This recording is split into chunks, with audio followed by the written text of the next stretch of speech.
your movie recap in a flash. We bring the drama, the action, and the twists. In minutes, the movie starts in a hospital, and the doctor is very surprised. He says, "What's the point of all this for someone who just got bitten on the hand?" He then asks the nurse to check where the patient is. The nurse looks at the system and finds that the man has been sent to the intensive care unit, which is even stranger because a bite usually doesn't require intensive care. After finishing her shift, she goes home to her husband, Lewis. Since they were both tired, they went to bed early. They didn't notice that the TV interrupted its program for an important news bulletin. The next morning, Lewis wakes up and sees their neighbor, Vivian, standing outside their room. When he approaches her in the light, Louis is shocked to see her face covered in blood. He tells his wife to call an ambulance immediately and moves toward the girl to help her. Suddenly, Vivian bites him on the neck. The wife runs and pushes Vivian into the hallway. Louis falls on the bed, but Vivian keeps trying to attack. The wife is terrified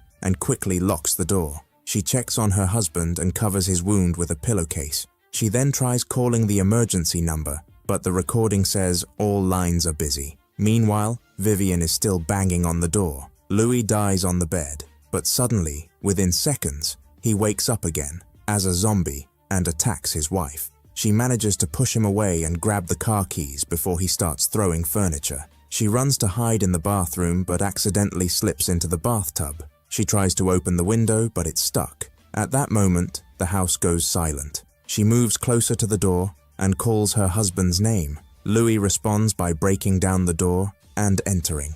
She tries to open the window again, and this time, she succeeds. As she's climbing out, Louis tries to grab her, but she kicks him away before jumping out of the house. On the street, people are running in fear. Many houses are on fire, and explosions can be seen in the distance. She tries asking a neighbor for information, but the man tells her to stay away and threatens her with a gun. Suddenly, an ambulance runs him over and drives off without checking on him. When Louis comes out of the house, she quickly gets into the car, but Louis jumps onto it and starts banging on the window. Thankfully, he falls off as she starts driving. Driving in the city is chaotic because other drivers are acting recklessly, and some people are throwing themselves in front of cars, begging for help.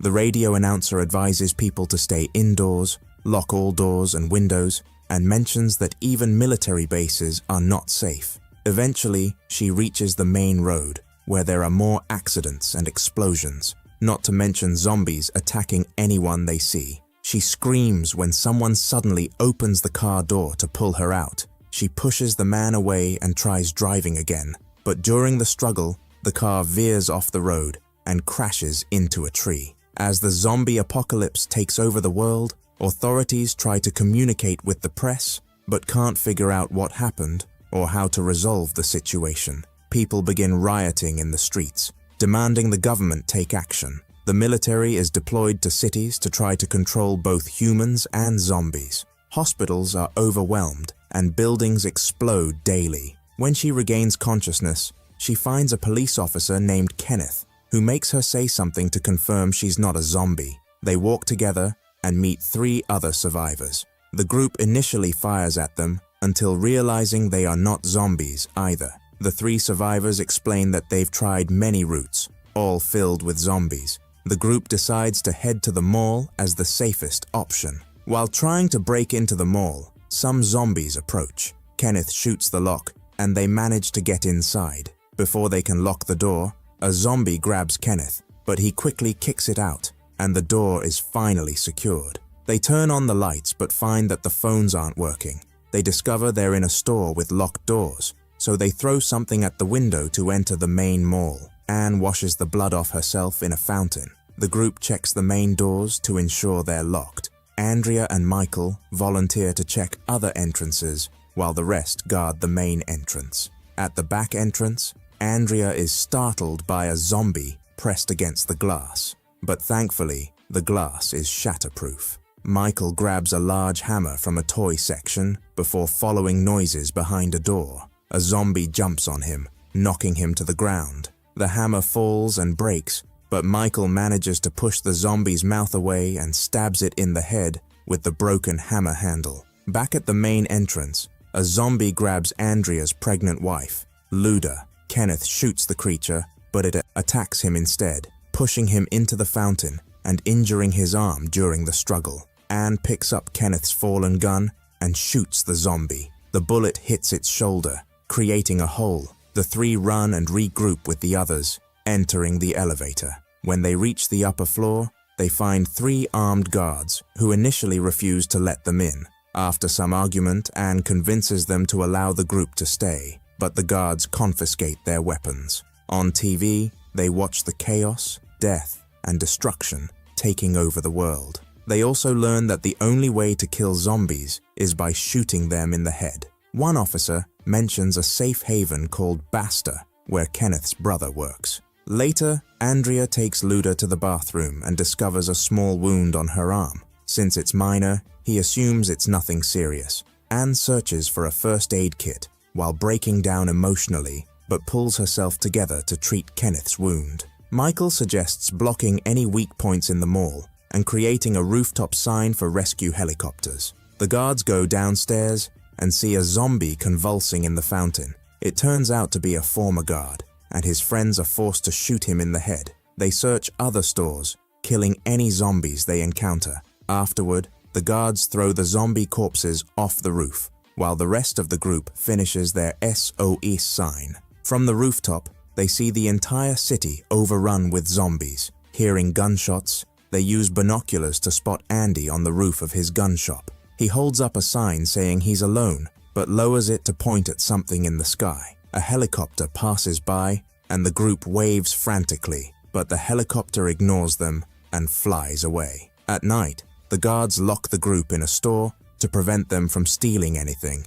Michael insists they need to take action since help isn't coming, but Andrea believes the helicopter will return. Kenneth doesn't care about the argument, as his only goal is to reach Basta to find his brother. Meanwhile, the guards watch TV, where a preacher claims the zombies are God's punishment for humanity's sins. The next morning, everyone wakes up to the mall's automatic timers, which turn on all the lights and music. The TVs display static, indicating the signal cut off the guard. Terry went to check the control panel, and I saw him convince someone to open the shop so her group could go to the bathroom. Terry reached the control panel and turned off the music before checking the surveillance cameras. He discovered a truck was coming to the mall. When Terry informed everyone, they all ran to the roof and debated what to do. I said they should welcome any survivors, but CJ and Bart didn't want to trust anyone new. Terry disagreed with his friends, so Michael and Kenneth took the opportunity to overpower the other 2 guards,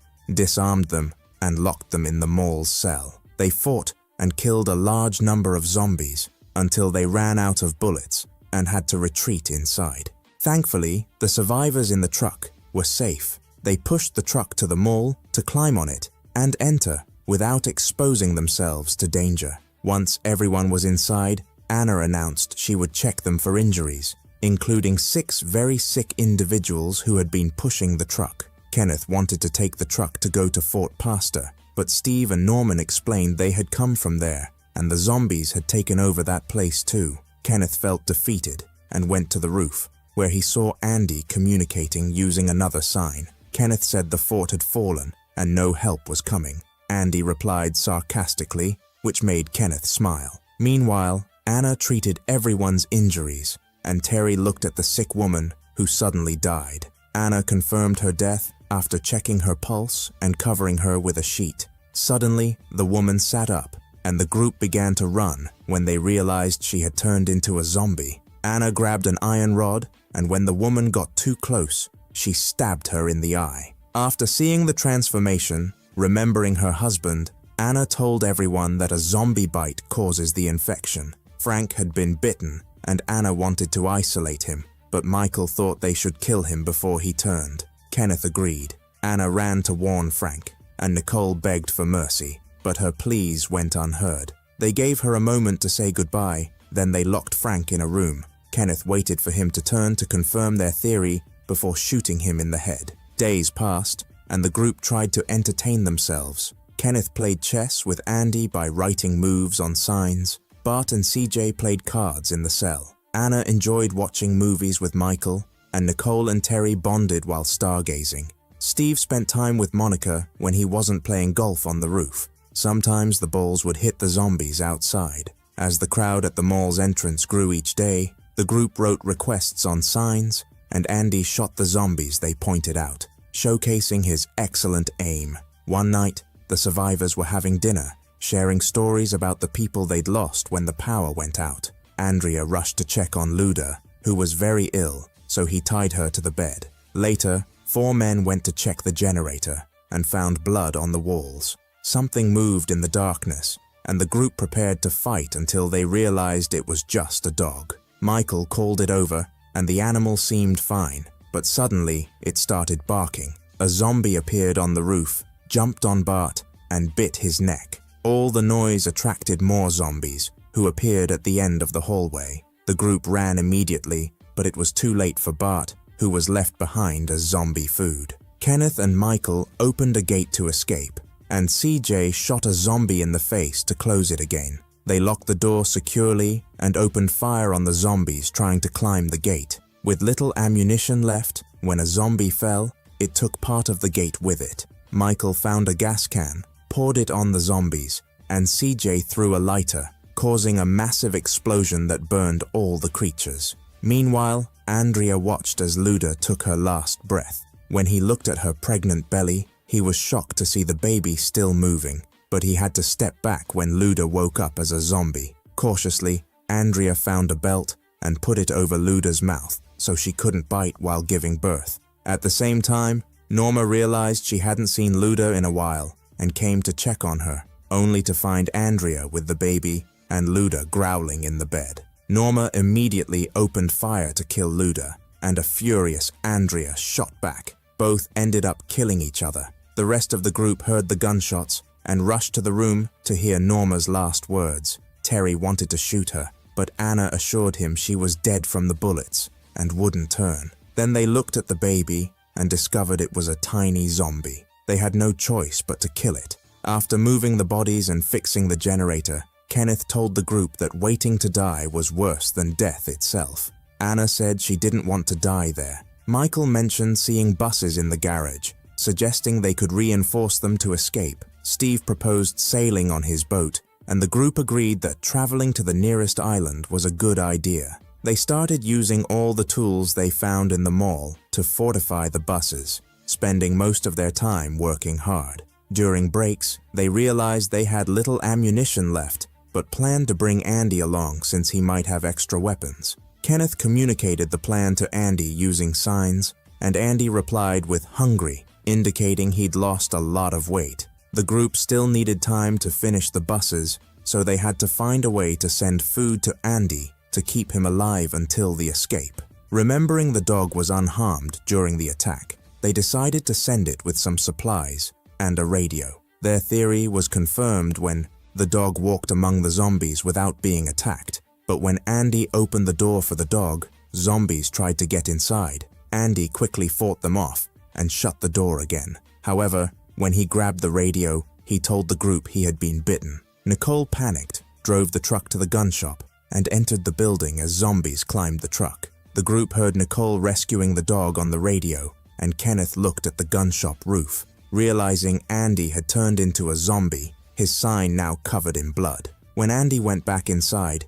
Nicole had to hide to avoid him. A few men decided to rescue Nicole, taking the opportunity to gather more weapons. They entered the sewers after leaving someone to guard the door. After walking for a while, they emerged in the middle of the street, immediately opening fire to clear their path. The zombies, Kenneth knew how to kill them. He killed a few enemies, but a zombie snatched the gun from his hand during the operation. The men climbed onto the transport vehicle to reach the other side. They entered the shop through the dog door and closed it before the zombies could reach them. After that, they grabbed as many weapons as they could carry. They followed a trail of blood on the ground until they found Andy knocking on the door. Kenneth apologized to his friend before shooting him in the head to save Nicole in the end. They needed a good plan to make their way back. So, CJ went to the roof, threw a fuel tank, and shot it to make it explode. The zombies caught fire. The group used the distraction to run through the street,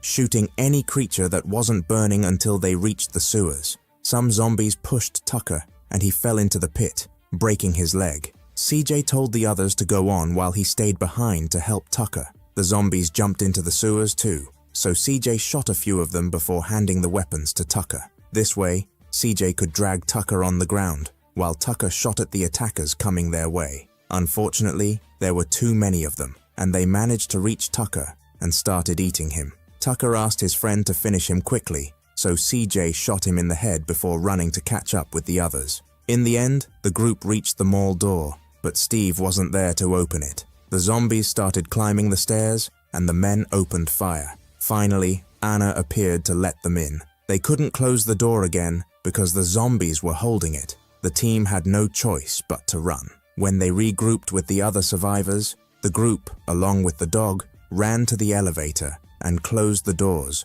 before the zombies could reach them. They reached the garage and scolded Steve when they found him there. The group split into two to board the buses and escape the mall by breaking the garage doors. The zombies immediately surrounded the vehicles, making movement difficult. The survivors fired from the windows, and Steve even used a chainsaw to kill some zombies. Since the congestion was still heavy and they couldn't move, CJ threw another fuel tank and shot it to create a new explosion that cleared the path. The buses sped through the city, only being stopped by other vehicles. Kenneth saw a zombie hanging onto the bus and swerved suddenly to try to knock it off, causing Glenn to fall with the chainsaw onto Monica. The bus lost control and crashed into a wall, flipping onto its side. The second bus reversed to help them. Steve grabbed a gun and refused to help Kenneth, going off on his own, only to be attacked by zombies. The other survivors regrouped to save their friend.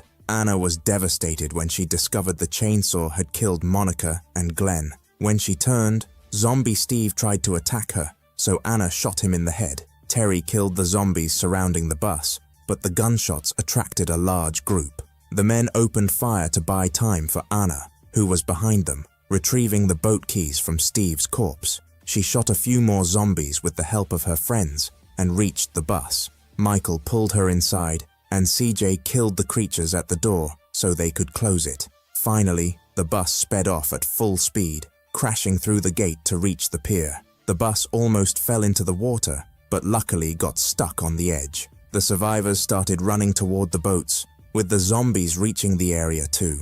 Unfortunately, CJ was surrounded and ended up shooting the last fuel tank to take down all the enemies with him, dying in the process. The remaining group prepared to leave, but Michael announced he couldn't go with them because he had been bitten. He said goodbye to Anna, pushed the boat to safety, and then ended his life with a bullet. In the end, Anna, Kenneth, Nicole, Terry, and the dog survived. As they ran, they found a boat with zombies inside and quickly killed them. After many days, when their boat ran out of fuel and their food started to spoil, they reached an island, only to discover it was also full of zombies. The movie ends here. If you enjoyed the video, don't forget to subscribe to the channel and hit the notification bell to get more new videos.